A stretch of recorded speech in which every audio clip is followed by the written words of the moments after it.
My ex-husband left me with a newborn and never paid child support. But when 10 years later my name is Rachel Morgan. And if you had told me 10 years ago that the man who walked away from me while I was holding our newborn daughter would one day stand outside my office asking me for help, I would have laughed. Not because it was funny, because the idea would have seemed impossible. 10 years earlier, Daniel had left me with a 6-week-old baby, an unpaid stack of bills, and a promise that he would figure things out. He never did. He never paid the child support the court ordered. He never called on birthdays. He missed the first steps, the first words, the first day of kindergarten. And for years I thought the hardest part was raising a child alone. I was wrong. The hardest part was watching my daughter grow up wondering why her father had chosen not to be part of her life. But life has a strange way of bringing people back to the places they thought they had escaped. 10 years after Daniel walked out, he came back. Not because he suddenly remembered that he had a daughter. Not because he had finally understood what he had done. He came back because he needed something from me. And when he stood in front of my desk and said, "Rachel, I need you," I looked at him for several seconds. Then I gave him an answer he never expected. But before I tell you what I said, you need to know what happened during those 10 years. Because Daniel didn't just leave me with a newborn. He left me with a life I had never planned to live. And somehow that life became the reason I became someone he could no longer recognize. When Daniel and I first met, I honestly believed I had found the kind of man people wrote about. We met at a friend's engagement party. He was confident without being arrogant, funny without trying too hard. He remembered little things. My favorite coffee, the book I had mentioned once, the fact that I hated driving in the rain. Those little details made me feel seen. We dated for almost a year before getting married. Our wedding wasn't extravagant. We didn't need it to be. My mother cried during the ceremony. My younger brother gave an embarrassing speech. Daniel danced badly. I laughed so hard that night my cheeks hurt. I thought that was what happiness looked like. A small apartment, 2 people building a future. Then I became pregnant, and everything changed. At first, Daniel seemed thrilled. He painted the nursery. He assembled the crib. He bought a tiny pair of white shoes before we even knew whether we were having a boy or a girl. When the doctor told us we were having a daughter, he smiled and said, "She's going to have you wrapped around her finger." He was right. But not in the way he imagined. Our daughter Emma was born on a rainy Tuesday morning. I remember holding her for the first time. She was tiny, red-faced, angry at the entire world, and absolutely perfect. Daniel stood beside the hospital bed.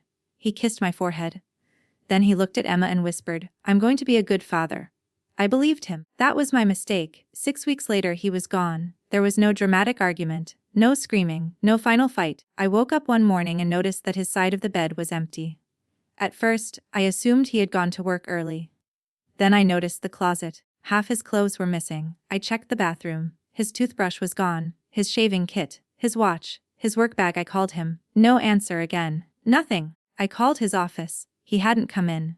By noon, I was sitting on the kitchen floor with Emma sleeping against my chest. I didn't understand. I kept thinking there had to be an explanation. There wasn't. 4 days later I received a message. Only 6 words. "I'm sorry. I can't do this." That was Daniel's goodbye. No conversation, no explanation, no promise to help. Nothing. I called his mother. She told me he needed time. I remember staring at the phone after she said it. Time. I was holding a 6-week-old baby. I hadn't slept properly in weeks. My body was still recovering from childbirth. And somehow I was the one who was supposed to give him time. The divorce was finalized months later. Daniel didn't fight me. He didn't fight for custody. He didn't ask for visitation. He didn't even ask how Emma was doing. The court ordered him to pay child support. He didn't. At first, there were excuses. Then there were missed payments. Then there was complete silence. Every time I contacted his lawyer, there was another explanation. He had changed jobs. He was between addresses. He was struggling financially. He was starting over. Everyone seemed to have a reason for Daniel. Nobody seemed to have a reason for Emma. So I stopped waiting. The first year nearly broke me. I worked during the day. I came home exhausted. Then I became a mother again every evening. There were nights when Emma cried for hours. There were mornings when I was so tired that I forgot where I had put my keys.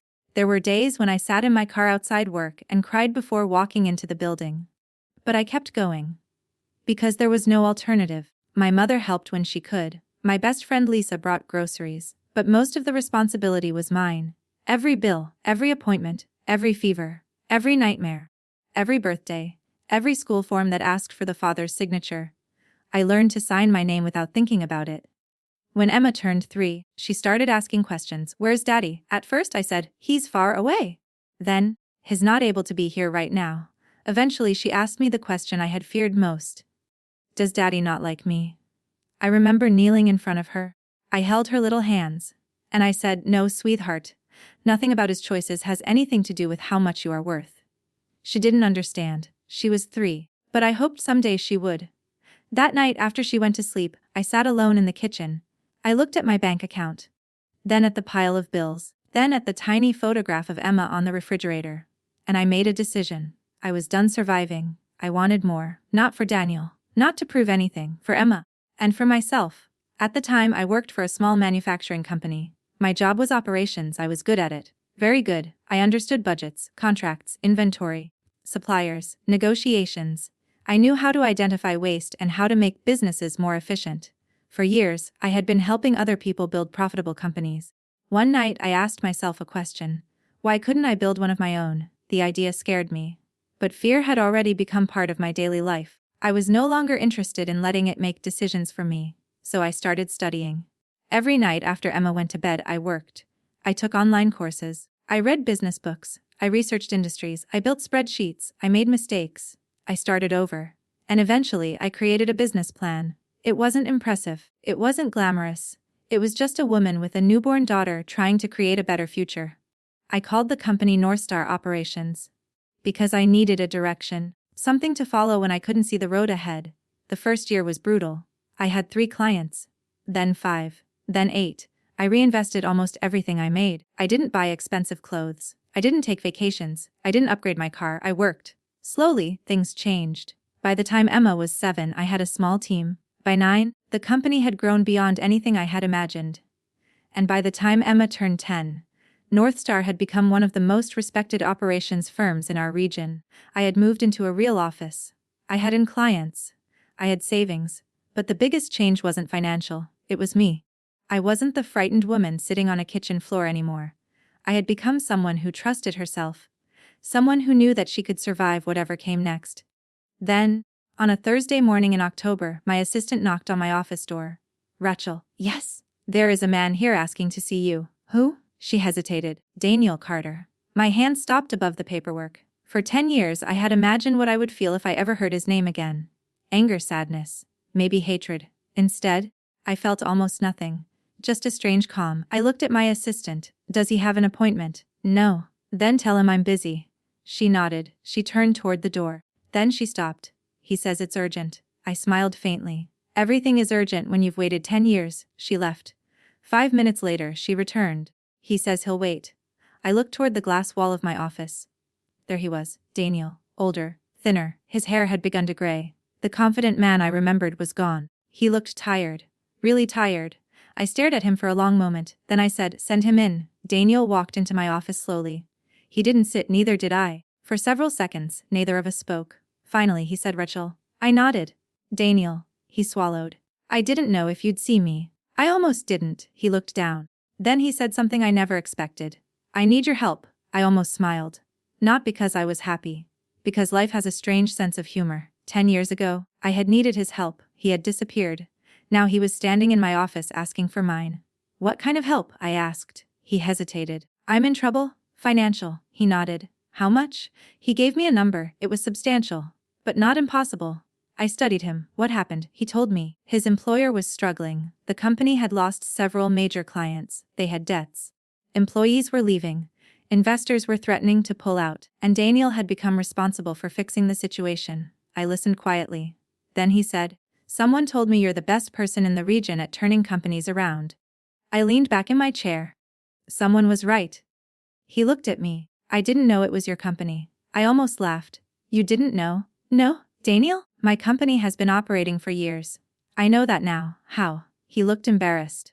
Because I saw your name on the acquisition documents. That was when I understood. Daniel hadn't come because he regretted abandoning Emma. He had come because he had discovered that the woman he abandoned had become powerful. And now he wanted something from her. I could have said no. A part of me wanted to. But another part of me wanted to understand something. Why?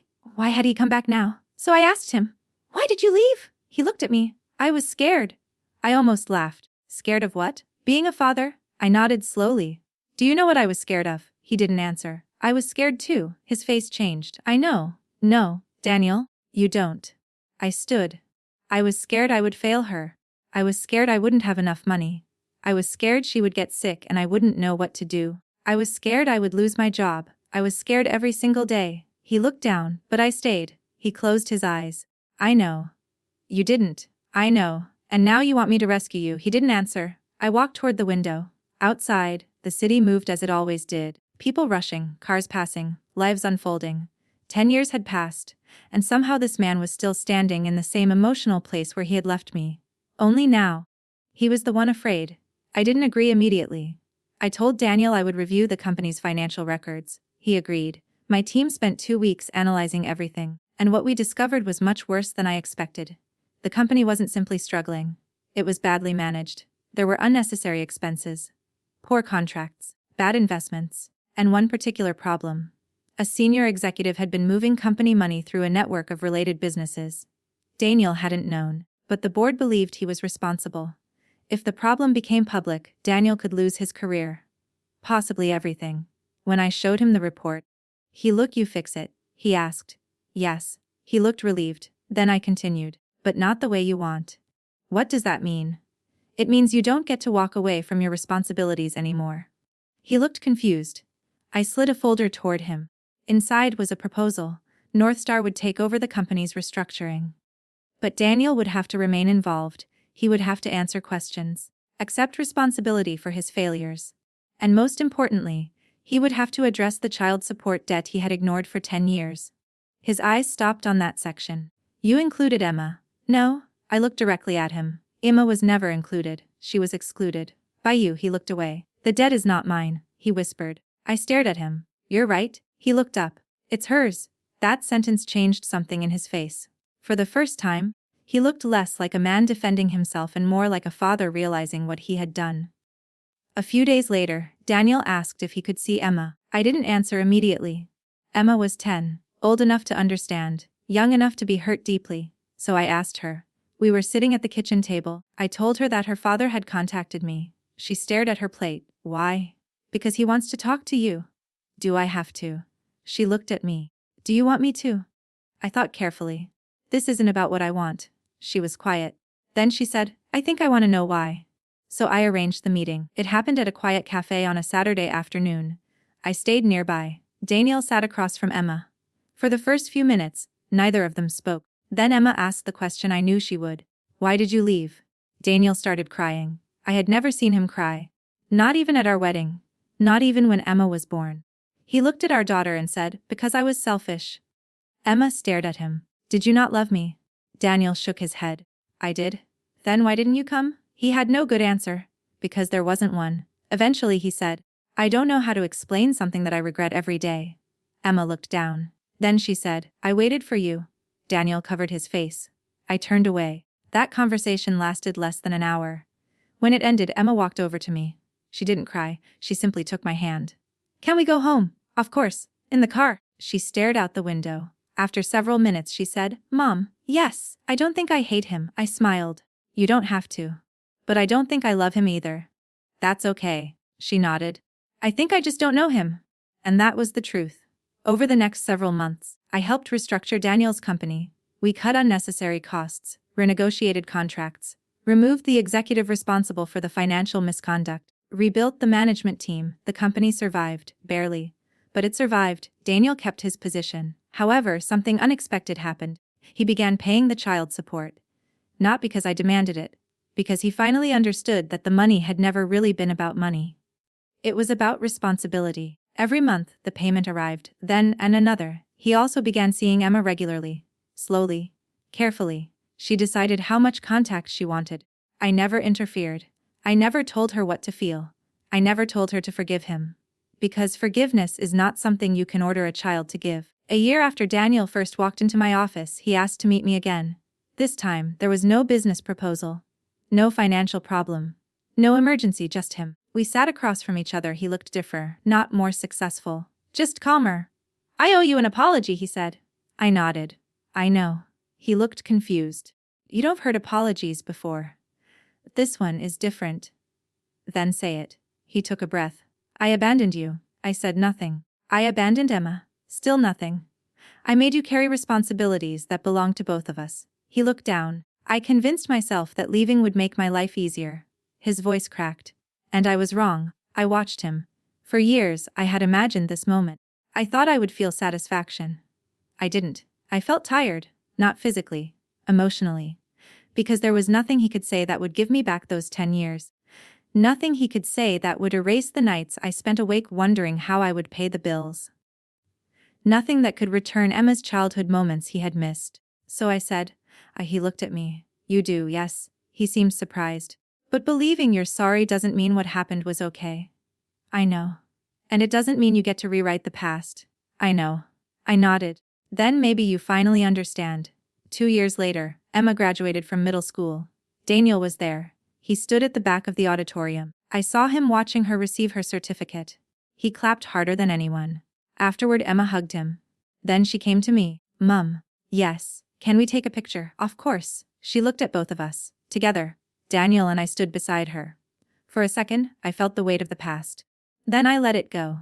The photograph wasn't a picture of a perfect family. It wasn't. It was a picture of 3 people who had survived an imperfect story, and perhaps that was enough. People sometimes ask me if I ever regret what happened. I don't. Not because what Daniel did was right. It wasn't. But because I learned something during those 10 years. Sometimes the person who breaks your life is not the person who gets to decide what happens next. Daniel thought he was leaving a helpless woman with a newborn. He thought I would struggle.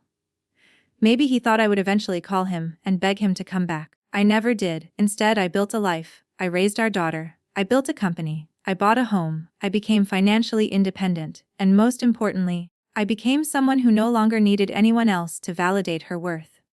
Daniel came back looking for a rescue. What he found was a woman who had already rescued herself. And maybe that was the real ending. Not revenge, not punishment, not watching him suffer. Just realizing that the person I had once believed I couldn't live without had become someone whose absence no longer controlled my life.